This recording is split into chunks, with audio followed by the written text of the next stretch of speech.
my name is Marcio and I'm responsible for social media of Kuno Earth. In this video, I'm gonna be sharing you some of my knowledge about producing video.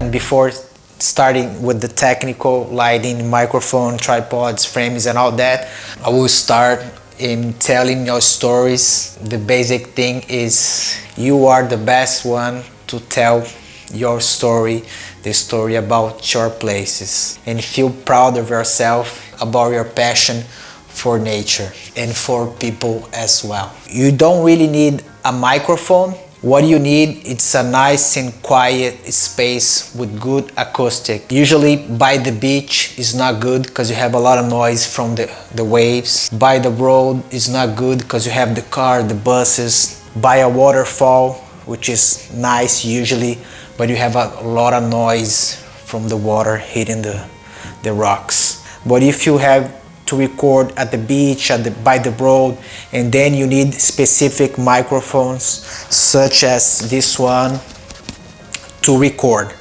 But now I have a backup audio source here which is recording the audio as well. So in case this microphone ran out of battery, I have a second option here. If you don't have a microphone but you have two cell phones, this camera can be away from there. With your friend's cell phone, you'll be recording just the audio, just like I'm doing here on the pocket. Or you can just hold this a camera and also a microphone, so you can be recording just the audio holding a cell phone. And then on the editing software, you can sync the video with the audio. Because if you leave the microphone on the camera and be this distance, you're gonna have bad audio. And the audio is just as important as the video. And then we have the lighting. If you record on straight sunlight, your eyes will be like this. That doesn't look very good on the camera. But if you go on the shade, you can open your eyes, you know? And then you have the framing. For Instagram, social media on cell phones, usually we record vertical. So there is not much framing. You just put the person right in the middle. But if you're shooting horizontal on landscape mode for YouTube, we like to place you on the side of the frame, like here, towards this way, and you have the landscape here. You give more pleasing image to the audience. If the camera is right there, it's important to be like that, your body facing towards the frame. Never like that, or never really flat. You're gonna like to be a bit of sideways, looking towards the camera. That's the way I like it. The more important thing is your story. First step to tell your stories. When you have a tripod, camera in handy. This tripod it's a setup for, I can say it's more for a table, but it can reach, yeah, you can place on a chair. If you're standing up, you can have a table and place it right there. When you place the camera, make sure to place the camera on your eye level. Never really low and never really high. It takes the audience closer to you when you have a camera eye level. Make sure the tripod is in a safe spot. This is really important. Never place the tripod on an uneven surface. It needs to be very well balanced, the tripod. Sometimes you have uneven surface, but you can leave one of the legs higher so you can have really straight base on the tripod. And you can even add some load, some weights on the tripod so it makes more stable. But I think the main thing about recording videos is to start, get used to it, feel comfortable on the camera. Feel proud of you, of our story, of the place you live. You are the best one to tell the stories and to share the amazing things that the world has. So we have it here, artificial lighting. Keep in mind that video quality is straight related with the lighting. If you have a good camera, really good camera, but you have bad lighting, you're gonna have a bad footage. But if you have a camera which is just okay, like a cell phone, but you have good lighting, you're gonna have a good quality of video. It's a lot to talk about lighting, but usually go for a shady spot with a good looking background. Try to not to have the background super close to you. It feels like suffocating. If I need to record by a wall, I'll be at least 3 meters away from the wall if I could. So you have more room in the back. You can choose the background, the beautiful trees or beautiful landscaping. Usually cell phone, they do the exposure automatically. So we don't need to, you know, like professional camera, need to set the shutter, the iris, and you can even add filters. But as I say, go on a shady spots, nice and quiet, and you have good results. Even with cell phones, automatic modes. Another good tip, valuable tip, have the script and try over and over until you get used to, feel relaxed in front of the camera. Sometimes you don't feel like recording, but give it a try and try to get those moments that you feel happy, you feel excited to produce videos. Keep practicing and you'll get better on it. Do you have any tips around like the storing of the files? Like, is there a particular file type that's better? I think a good way to be aware of which file works better for you, load the file to your computer and see how it plays on your editing software. And try different files. Your cell phone records 24 frames per second, also record 30 and also record 60 for slow motion. Try different formats and see what works better for you. It's also very important to organize your files. Like today, we are in April. This file will be 24, which is the year, 04 the month, and then Kuno video class. That's the main folder. So in the future, I can have the hard drive and look for this, find this folder much easier. And talking about files, it's always important to duplicate your files in a different hard drive. Yeah, and the good tip is with iPhones, even other phones, you have the AF lock. So you frame the person and then you press the button on their face, a square will appear and you say AF lock. That means that the autofocus is locked. So the focus won't be trying to focus on the background, on the person. So just press and hold, it says AF lock. That means that the focus will be there until you touch the screen. If for people who are recording an interview, would you recommend them to just press play and let it record all the way through and then edit it post-interview instead of stop and starting the recording? I prefer to record the whole thing. Yeah, instead stopping and starting. There's different styles. I like to keep it simpler, go straight to the point, so I don't record a 4-hour interview.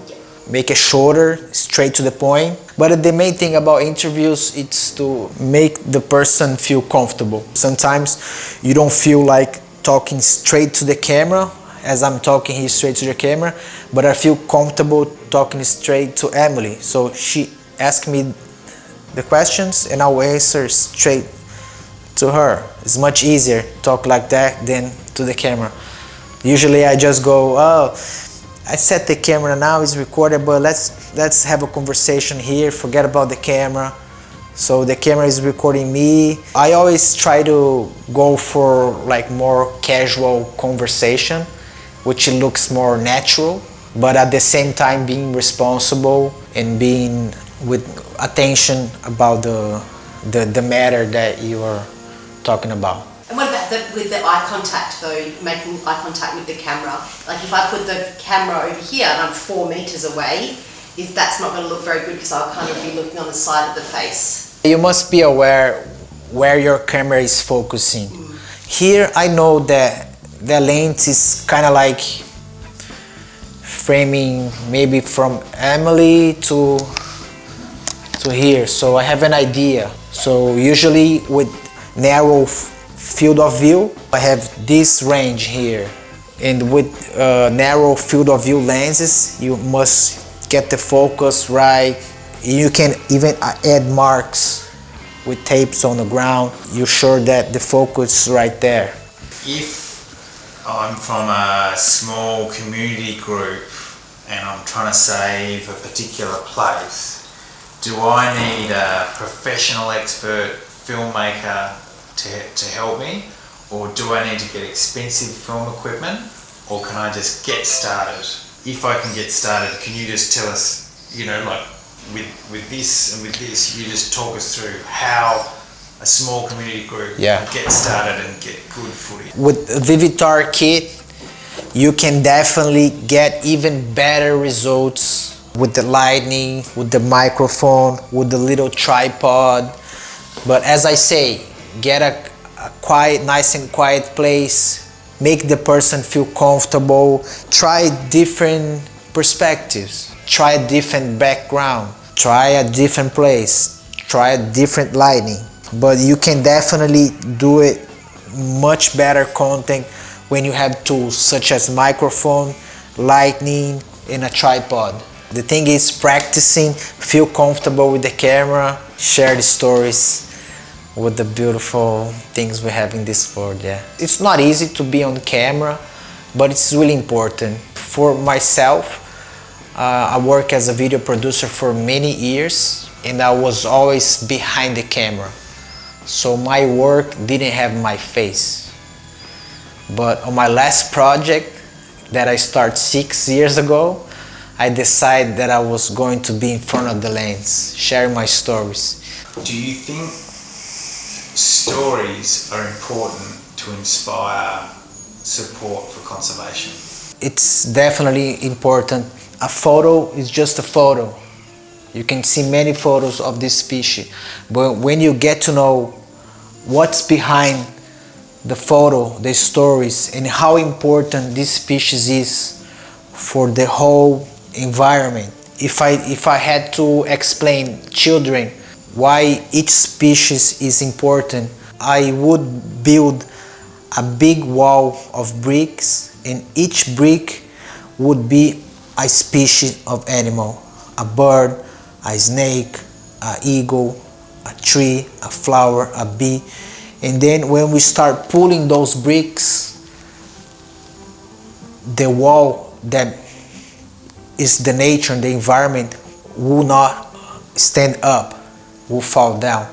And sometimes we had taken so much species of this big wall that it's not possible to get it back. So that's how I would explain for children why one species is important, why top predator species are important. Eagles, like big sharks, because they control the whole environment. And when we don't have those big predators acting, we have overpopulation of others.